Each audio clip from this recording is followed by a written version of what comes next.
Sora AI Bicycles and Meta Disruption was published on Monday, October 6th, 2025.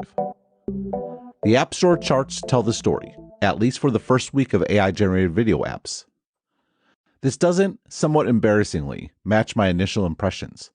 I liked the Vibes addition to the Meta AI app and was somewhat cool on Sora.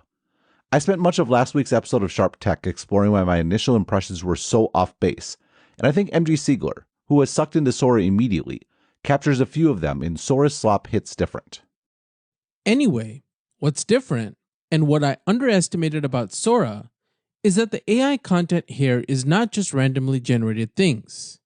It's content that's either loaded with quote-unquote cameos from your connection, or it's quote-unquote real world content that's, well, hilarious.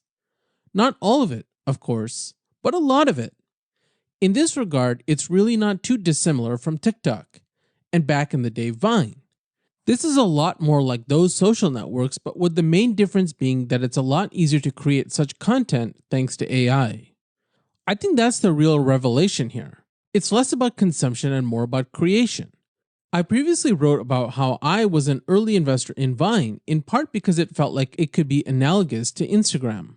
Thanks in large part to filters, that app made it easy for anyone to think they were good enough to be a photographer. It didn't matter if they were or not, they thought they were. I was one of them, so everyone posted their photos. Vine felt like it could have been that for video thanks to its clever tap-to-record mechanism. But actually, it became a network for a lot of really talented amateurs to figure out a new format for funny videos on the internet. When Twitter acquired the company and dropped the ball, TikTok took that idea and scaled it, thanks to ByteDance paying, Meta billions of dollars for distribution and their very own smart algorithms. In a way, Sora feels like enabling everyone to be a TikTok creator. I feel blessed for a whole host of reasons, many of them related to the fact I've been able to carve out a career as a creator. Sure, I call myself an analyst and I write about primarily big tech companies, but one thing I realized over the years is that the success of Stratechery is tied to it being a creative endeavor.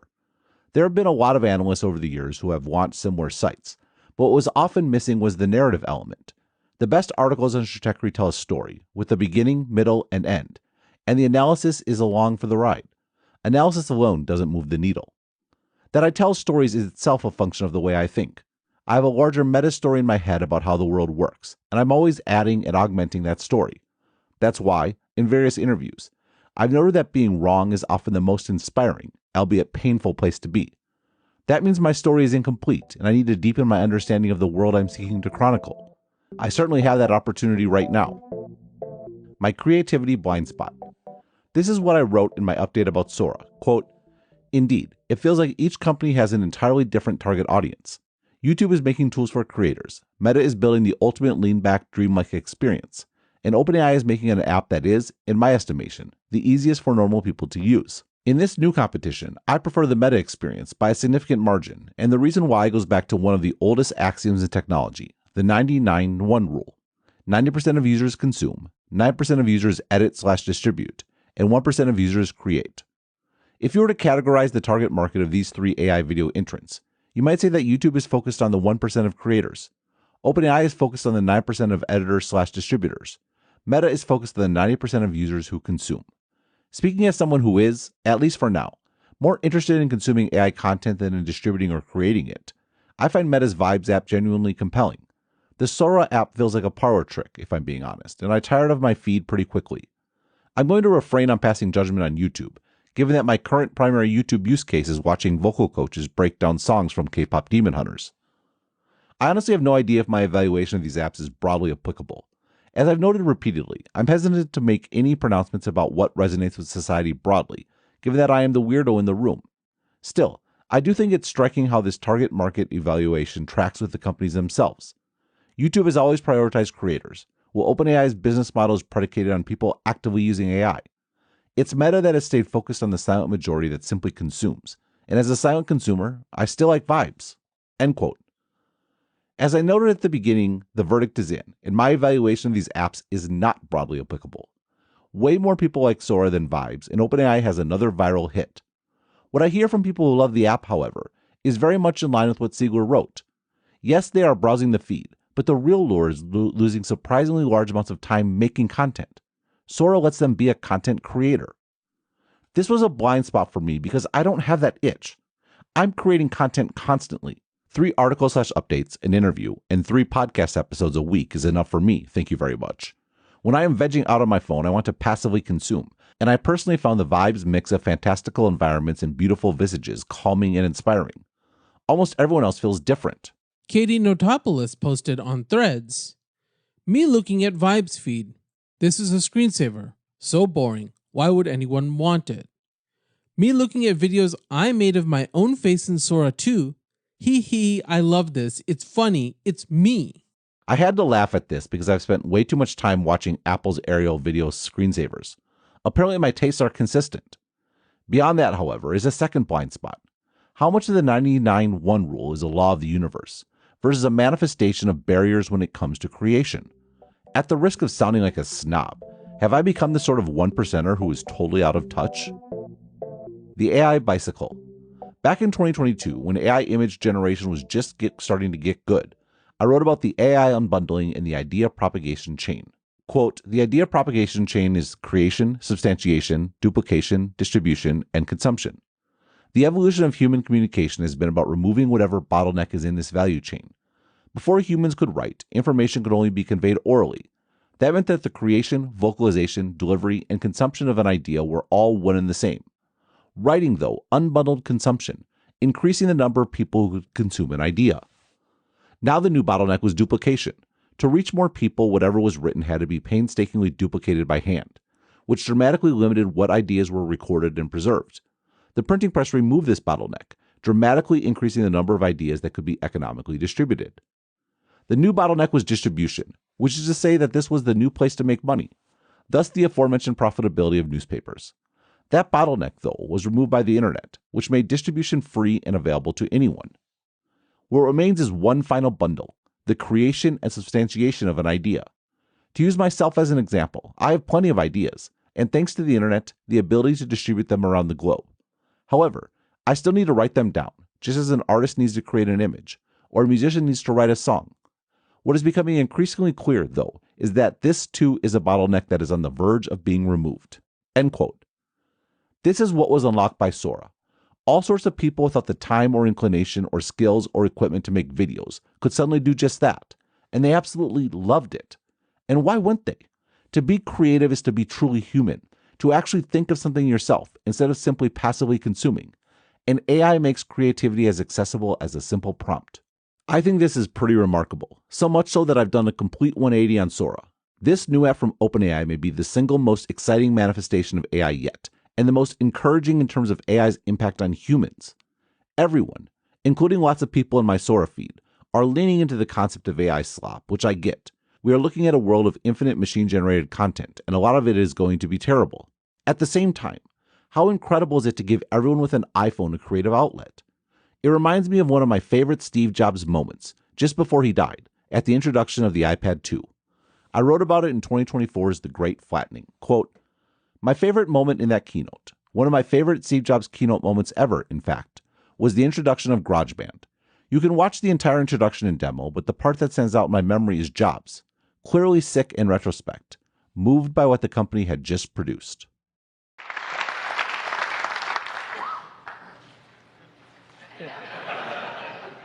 I'm blown away with this stuff. You know, playing your own instruments or using the smart instruments, anyone can make music now in something that's this thick and weighs 1.3 pounds. It's unbelievable. So, GarageBand for iPad. Great set of features. Again, this is no toy. This is something that you can really use for real work. This is something that I cannot tell you how many hours teenagers are going to spend making music with this and teaching themselves about music with this. Jobs wasn't wrong. Global hits have originated on GarageBand, and undoubtedly many more hours of, mostly terrible of my personal experiences in education, amateur experimentation. Why I think this demo was so personally meaningful for Jobs, though, is that not only was GarageBand about music, one of his deepest passions, but it was also a manifestation of his life's work, creating a bicycle for the mind. I remember reading an article when I was about 12 years old, I think it might have been in Scientific American, where they measured the efficiency of locomotion for all these species on planet Earth. How many kilocalories did they expend to get from point A to point B? And the condor won, came in at the top of the list, surpassed everything else, and humans came in about a third of the way down the list, which was not such a great showing for the crown of creation. And but somebody there had the imagination to test the efficiency of a human riding a bicycle. Human riding a bicycle blew away the condor, all the way off the top of the list. And it made a really big impression on me that we humans are tool builders, and that we can fashion tools that amplify these inherent abilities that we have to spectacular magnitudes. And so for me, a computer has always been a bicycle of the mind. Something that takes us far beyond our inherent abilities. And I think we're just at the early stages of this tool, very early stages. And we've come only a very short distance, and it's still in its formation, but already we've seen enormous changes. I think that's nothing compared to what's coming in the next 100 years. In Jobs' view of the world, teenagers the world over are potential musicians who might not be able to afford a piano or guitar or trumpet. If, though, they can get an iPad, now even thinner and lighter, they can have access to everything they need. In this view, there's an app for that as profoundly empowering. End quote. Well, now there's an AI for that, and it's accessible to everyone. And yes, I get the objections. I slave over these posts, thinking carefully about the structure and every word choice. It seems cheap to ask an LLM to generate the same. I'm certain that artists feel the same about AI images, or musicians about AI music, or YouTube and TikTok creators about Sora videos. What about the craft? That, though, is an easy concern to have when you already have a creative outlet. It's also easy to make the case that more content means more compelling content to consume, even if the percentage of what is great is very small. What I didn't fully appreciate, however, is what falls in the middle. The fact that so many more people get to be creators, and what a blessing that is. How many people have had ideas in their head, yet were incapable of substantiating them, and now can? I myself benefited greatly from the last unbundling, the ability for anyone to distribute content. Why should I begrudge the latest unbundling, and the many more people who will benefit from AI substantiation of their creative impulses? Bicycles for all. Instagram social umbrella. Siegler in his post discussed how he once thought Vine could be like Instagram, which made it easy to feel like a good photographer with its filters. But that was only step one. Chris Dixon described Instagram's evolution as come for the tool, stay for the network. A popular strategy for bootstrapping networks is what I like to call, quote, come for the tool, stay for the network, end quote. The idea is to initially attract users with a single player tool and then, over time, get them to participate in a network. The tool helps get to initial critical mass. The network creates the long-term value for users and defensibility for the company. Here are two historical examples. 1. Delicious. The single-player tool was a cloud service for your bookmarks. The multiplayer network was a tagging system for discovering and sharing links. 2. Instagram. Instagram's initial hook was the innovative photo filters. At the time, some other apps like Hipstamatic had filters, but you had to pay for them. Instagram also made it easy to share your photos on other networks like Facebook and Twitter. But you could also share on Instagram's network, which of course became the preferred way to use Instagram over time. Dixon wrote that post in 2015, and Instagram has since gone much further than that, as it documented in 2021's Instagram evolution. There was the tool to network evolution that Dixon talked about. The second evolution was the addition of video. The third evolution was the introduction of the algorithmic feed. The fourth evolution was stories, driven by competition with Snapchat. The fifth evolution was what I was writing about in that article, the commitment to short-form video, driven by competition with TikTok. That last evolution is fully baked in at this point. Late last month, Instagram announced that it was changing Instagram's navigation to focus on private messaging and Reels. I didn't explicitly cover the 2013 edition of Instagram Direct, but it certainly is the case that messaging is where social networking happens today. What is public is pure entertainment, where the content you see is pulled from across the network and tailored for you specifically. I think this evolution is both necessary and inevitable.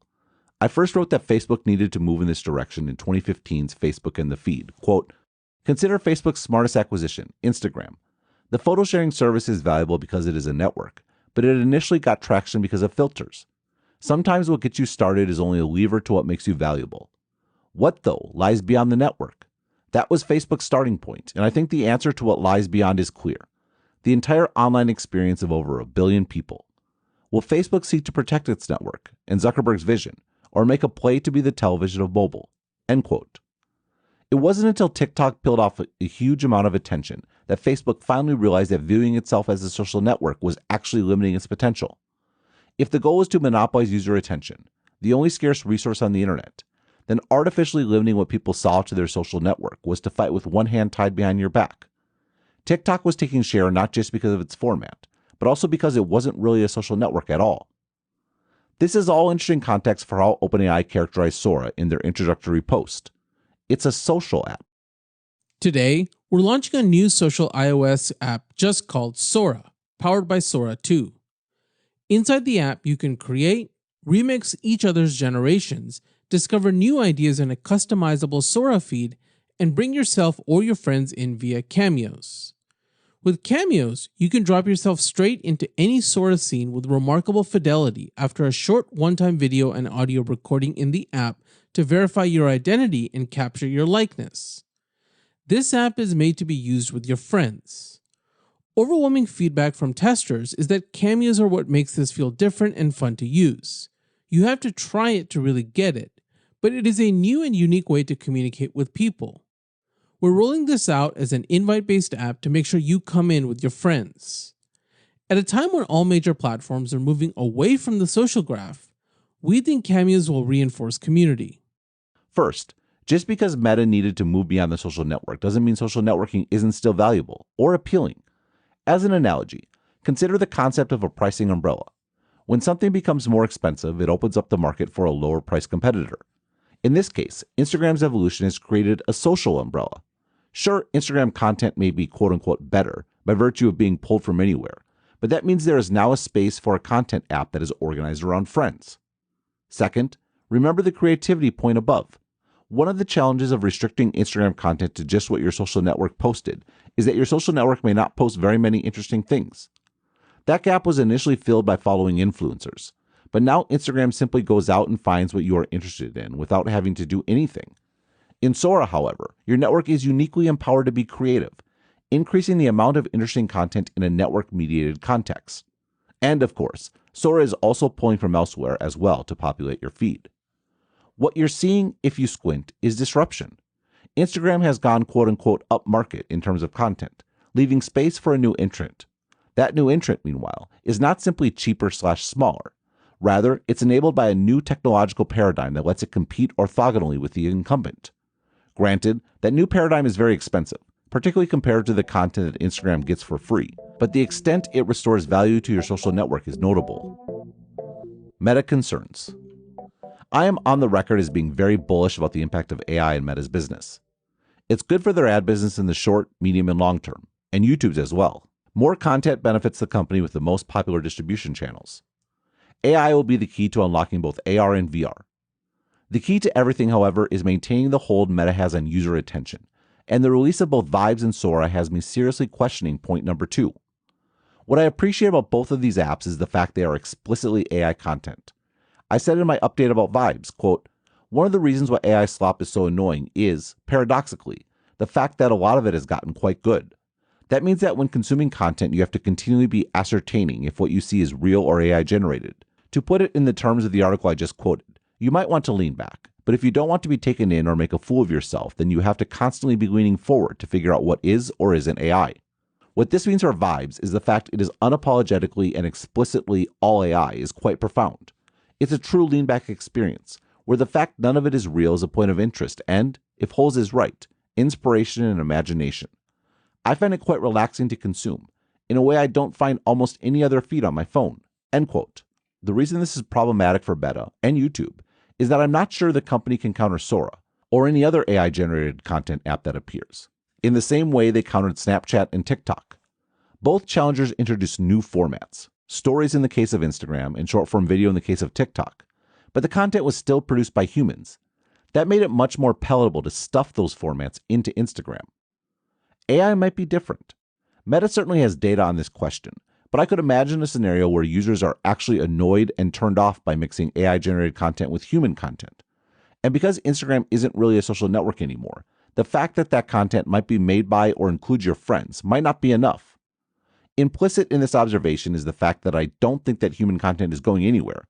There just might be a smaller percentage of time devoted to it, and that's a problem for a company predicated on marshaling attention. The second issue for Meta is that their AI capabilities simply don't match OpenAI, or Google's for that matter. It's clear that Meta knows this is the case. Look no further than this summer's hiring spree and total overhaul of their AI approach. But creating something like Sora is a lot more difficult than copying stories or short-form video. I imagine this shortcoming will be rectified, but Sora is in the market now. I also think that it is fair to raise some questions about point 3. I've been a vocal proponent of AI being the key to the metaverse, but my tastes in content may not be very broadly applicable. I love Vibes because to me it felt like virtual reality, but if it was virtual reality and no one liked it, maybe the concept actually isn't that appealing? Time will tell, but I do keep coming back to the social aspects of Sora. People like the real world, and they like people they know, and virtual reality in particular just might not be that broadly popular. And, while I'm here, I continue to think that Meta's recent financial success is not entirely organic. Quote, "It turns out I was right last quarter that Meta had a lot of room to increase Reels monetization, but not just because they could target ads better. That was a part of it, as I noted above. Rather, it turns out that short-form video is so addictive that Meta can simply drive more engagement, and thus more ad inventory, by pushing more of it. That's impression driver number 1, and the most important one. The second one is even more explicit. Meta simply started showing more ads to people, i.e. ad load optimization. All of this ties back to where I started, about how Meta learned that you have to give investors short-term results to get permission for long-term investments. I don't think it's a coincidence that, in the same quarter where Meta decided to very publicly up its investment in the speculative superintelligence, users got pushed more Reels and Facebook users in particular got shown more ads. The positive spin on this is that Meta has dials to turn. By the same token, investors who have flipped from intrinsically doubting Meta to intrinsically trusting them should realize that it was the pre-2022 Meta, the one that regularly voiced the importance of not pushing too many ads in order to preserve the user experience, that actually deserved the benefit of the doubt for growth that was purely organic. This last quarter is, to my mind, a bit more predetermined." End quote. CEO Mark Zuckerberg framed the company's new personal and superintelligence like this. As profound as the abundance produced by AI may one day be, an even more meaningful impact on our lives will likely come from everyone having a personal superintelligence that helps you achieve your goals, create what you want to see in the world, experience any adventure, be a better friend to those you care about, and grow to become the person you aspire to be. Meta's vision is to bring personal superintelligence to everyone. We believe in putting this power in people's hands to direct it towards what they value in their own lives. This is distinct from others in the industry who believe superintelligence should be directed centrally towards automating all valuable work, and then humanity will live on a dole of its output. At Meta, we believe that people pursuing their individual aspirations is how we have always made progress expanding prosperity, science, health, and culture. This will be increasingly important in the future as well. I agree with the sentiment, but it's worth being honest about today's reality. Meta's financial fortunes, at least for now, are in fact tied up in a centralized content engine that gives users, quote, a dole of its output, end quote. It's nice from an investor perspective that Meta can turn the dials and get people to spend that much more time on Instagram. I, for one, can't say that I feel particularly great when I'm done watching Reels for longer than I planned, and it's certainly not a creative endeavor on my part. That's for the content creators. OpenAI, meanwhile, with both ChatGPT and Sora, is in fact placing easily accessible tools in people's hands today, first with text and now with video. And, as I noted above, I actually find it exciting precisely because of the possibility that many more people are on the verge of discovering a creativity streak they didn't even know they had, now that AI is available to substantiate it. So much meta optimism is, paradoxically, pessimistic about the human condition. It may be the case that, to the extent that AI makes humans better, is the extent that Meta faces disruption. For more analysis like this, please like and subscribe and visit Stratechery.com and listen to the Sharp Tech podcast. Also check out the Asianometry channel on YouTube to learn more about the technology changing our world.